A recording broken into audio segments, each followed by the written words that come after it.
उत्तर पुण्यातल्या प्रचारावर बिबट्याचं सावट असल्याचं दिसतंय। कार्यकर्त्यांसह इथले उमेदवार सुद्धा त्यामुळे चिंतेत आहेत। उत्तर पुण्यातल्या नागरिकांमध्ये बिबट्याची दहशत सध्या मोठ्या प्रमाणावर पसरलेली आहे आणि याच अनुषंगाने प्रचारात सध्या व्यस्त असणाऱ्या उमेदवारांसोबत आमचे प्रतिनिधी साईदीप ढोबळे यांनी संवाद साधलाय।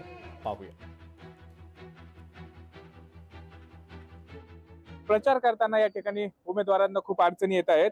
काय नक्की परिस्थिती आहे परिसरामध्ये प्रचार करताना? आपल्यासोबत काही या ठिकाणी उमेदवार आहेत, आपण त्यांना विचारूया। ताई, मला सांगा की या ठिकाणी बिबट्याची भीती मोठ्या प्रमाणात पसरलेली आहे, काय नक्की अडचणी येतात तुम्हाला प्रचारामध्ये? आम्हाला बिबट्याच्या भीतीमुळे दिवसाच प्रचार करावा लागतो आणि शेतकरी वर्ग जास्त असल्यामुळे आम्हाला वाड्या वस्त्यावरती जावं लागतो आणि प्रचार करावा लागतो आणि रात्रीचं आम्हाला गावात यावं लागतं प्रचाराला। आता शहरात तुम्ही प्रचार करताय आणि साधारणतः वस्तीवरती कधी प्रचार असतो आणि शहरात कसं हे नियोजन कसं करता प्रचाराचं? वस्तीवरती आम्ही दिवसा प्रचार करतो आणि रात्री संध्याकाळचा 6च्या नंतर आम्ही गावात प्रचार करतो।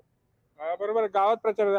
काय नक्की ही भीती कशामुळे तयार झालेली आहे आणि काय परिस्थिती ओढवलेली आहे आता सध्या ह्या तुमच्या प्रचारावरती? खरं तर आमचा हा परिसर म्हणजे ग्रामीण भागच आहे तसा, पण शहरीकरण झाल्यामुळे वाड्या वस्त्यांवर ऊसाचं प्रमाण जास्त आहे, तिथे बिबट्याचं प्रमाण खूप जास्त आहे। त्याच्यामुळे दिवसा आम्हाला बिबट्याच्या भीतीमुळे दिवसा तिकडे प्रचार करायला लागतो आणि रात्री आम्ही गावामध्ये प्रचार करतो। रात्रीचा प्रचारावरती कुठेतरी मर्यादा येतात आणि ह्या मर्यादा असल्यामुळे प्रचार करायला कुठेतरी मतदारांपर्यंत पोहोचण्याला विलंब होत असल्याची या ठिकाणी भावना जे उमेदवार आहेत त्यांनी व्यक्त केलेल्या आहेत। साईदीप ढोबळे, लोकशाही मराठी, मनसर, पुणे।